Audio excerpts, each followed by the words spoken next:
T20 cricket എങ്ങനെയാണ് കളിക്കേണ്ടതെന്നുള്ളത് 5 തവണ ചാമ്പ്യന്മാരായ ചെന്നൈ സൂപ്പർ കിങ്സിന് വെറും 15 വയസ്സായിട്ടുള്ള ആ പയ്യനെന്ന് കാണിച്ചു കൊടുക്കുന്നതാണ് നമ്മൾ ഇന്ന് കളിയിൽ കണ്ടിട്ടുണ്ടായിരുന്നത്.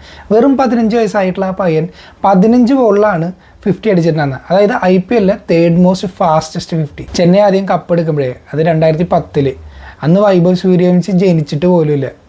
ഒരു ചേസിൽ ഒരു ടീമിന് എങ്ങനെ ഒരു നല്ല തുടക്കം കൊടുക്കുക എന്നുള്ളത് ഈ ഒരു ഇന്നിങ്സിൽ നിന്ന് ചെന്നൈ എന്തായാലും പഠിച്ചിട്ടുണ്ടാവും. എന്തൊരു കളിയായിരുന്നു, എന്ത് ദുരന്തം പെർഫോമൻസാണ് ചെന്നൈയുടെ ഭാഗത്ത് കണ്ടത്. അതായത് ഇത്രയും നല്ല ട്രേഡിലൂടെ സഞ്ജു സാംസണെയൊക്കെ വാങ്ങിച്ചിട്ട്, അതും ഇത്രയും നല്ല ഫോമിൽ കളിക്കുന്ന സഞ്ജു സാംസണെയൊക്കെ വാങ്ങിച്ചിട്ടും ഋതുരാജ് ഗൈക്വാദ് ഉണ്ട് അവിടെ, അതുപോലെ തന്നെ ശിവൻ ഡൂബെ ഉണ്ട്. വേൾഡ് കപ്പിൽ നല്ല പ്രകടനം കാഴ്ചവെച്ച പ്ലെയേഴ്സൊക്കെ ഉണ്ട് അവിടെ. അതുപോലെ തന്നെ നല്ല യങ് പ്രോസ്പെക്ട്സ് കാര്യങ്ങളൊക്കെ ഉണ്ട്. അണ്ടർ-19 വേൾഡ് കപ്പ് അടിച്ചിട്ടുള്ള ക്യാപ്റ്റൻ അവിടെ ഉണ്ട്. ഇവരൊക്കെ അവിടെ ഉണ്ടായിട്ട് പോലും എന്തൊരു ബാറ്റിംഗ് പെർഫോമൻസായി കണ്ടത്. അതായത് ഇത്രയും സ്ട്രോങ് ആയിട്ടുള്ള ആ ബാറ്റിംഗ് നിരയുന്നത് അവരെ ടോപ്പ് സ്കോറർ ആയിട്ടുള്ള ഒരു ബോളറാണ്. 43 റൺ എടുത്തിട്ടുള്ള ഓവർടൺ കാരനാണ് 100 പോലും കടന്നത് ചെന്നൈ. ഒരിടയ്ക്ക് 100 അടക്കില്ല എന്ന് വരെ തോന്നിച്ചിട്ടുണ്ടായിരുന്നു. അതുപോലെയാണ് രാജസ്ഥാൻ കളിച്ചിട്ടുണ്ടായിരുന്നത്.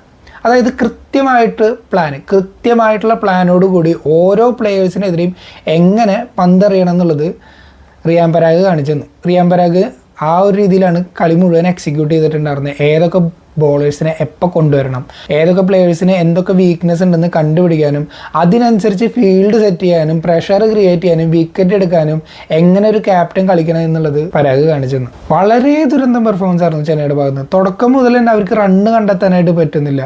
ടോസ് നഷ്ടപ്പെട്ടിട്ട് ബാറ്റിങ്ങിന് ഇറങ്ങി. ഓക്കെ, ശരിയാണ്, അതൊരു റെഡ് സോയിൽ പിച്ചാണ്, അവിടെ ബാറ്റിംഗ് പിച്ചാണെന്നാണ് പറഞ്ഞത്. ആ പിച്ചിൽ വലിയ കാര്യമായിട്ടുള്ള മറ്റ് എഫക്റ്റുകളോ കാര്യങ്ങളൊന്നും ഉണ്ടായിരുന്നില്ല. അങ്ങനെയാണെന്നുണ്ടെങ്കിൽ രാജസ്ഥാൻ ബാറ്റ് ചെയ്യുമ്പോൾ നമ്മൾ കണ്ടല്ലേ, 12.1 ഓവറിലാണ് അവർ ആ 128 റണ്ണ് ചേസ് ചെയ്തെടുത്തിട്ടുള്ളത്. നെറ്റ് റൺ റേറ്റൊക്കെ എവിടെ നിൽക്കുന്നത്.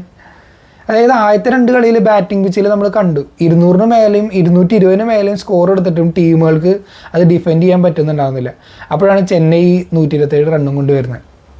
അതായത് ഈ ഓവർട്ടന് പുറമെ 2 പേര് സർഫറാസ് ഖാനും കാർത്തിക് ശർമ്മയും, ഇവർ 2 പേരും 17-18 എടുത്താണ് അവിടെ 2 അക്കം കണ്ടിട്ടുള്ളത്. വേറെ ആർക്കും ഒരു തരത്തിലും നമ്മുടെ രാജസ്ഥാൻ്റെ ബോളേഴ്സിനെ ഒന്ന് ബുദ്ധിമുട്ടിക്കാനോ അല്ലെങ്കിൽ എന്തെങ്കിലും അവർക്കെതിരെ ഒരു പ്രഷർ ചെലുത്താനോ പോലും പറ്റിയിട്ടില്ല. നാന്ദ്രെ ബർഗറാണ് മാൻ ഓഫ് ദ മാച്ച് ആയിട്ടുണ്ടായിരുന്നത്. 2 വിക്കറ്റ് എടുത്തിട്ടുണ്ടായിരുന്നു, ക്രൂഷ്യൽ വിക്കറ്റ്. ഒന്ന് സഞ്ജു സാംസന്റെ. സഞ്ജു അത് ക്രോസ് ബാറ്റ് കളിക്കേണ്ട യാതൊരു ആവശ്യമില്ല, സ്ട്രൈറ്റ് ബാറ്റ് കളിക്കാൻ പറ്റുന്ന ഒരു ബോളായിരുന്നു. അത് ക്രോസ് ബാറ്റ് കളിച്ചിട്ട് കുറ്റിപ്പോയി. അതുപോലെ തന്നെ ഫസ്റ്റ് ബോളിലാണ് ആയുഷ് മാത്രയുടെ വിക്കറ്റ് പോയത്. ഈ 2 വിക്കറ്റ് 6.5 എക്കണോമിയിൽ എടുത്തതിനാണ് ബർഗറിന് ഇത് കിട്ടിയിട്ടുണ്ടായിരുന്നത്, മാൻ ഓഫ് ദ മാച്ച് കിട്ടിയിട്ടുണ്ടായിരുന്നത്. ഡിസീവിങ് ആയിട്ടുള്ളത് തന്നെയാണ്. ഇനി മറുപടി ബാറ്റിംഗ് ഇറങ്ങിയപ്പോഴോ ജയ്സ്വാളിന് ജസ്റ്റ് സിംഗിൾ ഇട്ട് കൊടുക്കേണ്ട ആവശ്യമുണ്ടെന്നുള്ളൂ. സൂര്യവംശി അടിക്കുമല്ലോ. ജയ്സ്വാൾ ഒരറ്റത്ത് ആങ്കർ ചെയ്ത് കളിച്ചു. അതുപോലെ സൂര്യവംശി കളിച്ചിട്ട് വിക്കറ്റ് പോയി. വിക്കറ്റ് പോകുമ്പോൾ ഓൾമോസ്റ്റ് കളി കഴിഞ്ഞിട്ടുണ്ടായിരുന്നു. അത് കഴിഞ്ഞിട്ട് ധ്രുവ് ജുറേൽ വന്നു, അവിടുന്ന് വെടി. അത് കഴിഞ്ഞ് ധ്രുവ് ജുറേലിൻ്റെ വിക്കറ്റ് പോയി. 2 വിക്കറ്റ് എടുത്തിട്ടുണ്ടെന്ന് അൻഷൽ കമ്പോജ് ആയിരുന്നു. പക്ഷെ അതൊന്നും പോരായിരുന്നു. ഖലീൽ അഹമ്മദ് നന്നായി ബോൾ ചെയ്തു. 3 ഓവർ 17 റണ്ണ് മാത്രമേ വിട്ടുകൊടുത്തുള്ളൂ. പക്ഷേ വിക്കറ്റ് അവിടെ ഇത്രയും ചെറിയൊരു സ്കോർ ഡിഫെൻഡ് ചെയ്യുമ്പോൾ അതിനനുസരിച്ച് വിക്കറ്റ് എടുത്താലല്ലേ അവർക്ക് അതിനനുസരിച്ചുള്ള ഒരു വിജയം കാര്യങ്ങളെല്ലാം സ്വന്തമാക്കാനായിട്ട് പറ്റുള്ളൂ. ചെന്നൈയുടെ വളരെ ദുരന്തം ഒരു പെർഫോമൻസ്, വേറെ ഒന്നും പറയാനില്ല. റിയാൻ പരാഗ് അവിടെ നിന്ന് ഒരറ്റത്ത് നിന്ന് അടിച്ചു, ടീമിനെ ജയിപ്പിച്ചു. 8 വിക്കറ്റിൻ്റെ ജയമാണ് ചെന്നൈക്കെതിരെ അവർക്ക് നേടാനായിട്ട് പറ്റിയിട്ടുണ്ടായിരുന്നത്. ചെന്നൈക്ക് ഇനി അടുത്ത കളി വരുന്നത് ഹോമിലാണ്, പഞ്ചാബ് കിങ്സിനെതിരെ. ഈ ഒരു ഫോമും കൊണ്ടാണ് പോകുന്നതെന്നുണ്ടെങ്കിൽ നല്ല രീതിയിൽ ശ്രേയസ് അയ്യറും ടീമും അടിച്ചു വിടാനായിട്ടുള്ള നല്ല ചാൻസ് കാണുന്നുണ്ട്. ചെന്നൈക്ക് ഇനി തിരിച്ചു വരാനായിട്ട് പറ്റുമോ? എന്താണ് നിങ്ങളുടെ തോട്ട്സ്? കമൻ്റ് ആയിട്ടൊന്ന് അറിയിക്കുക.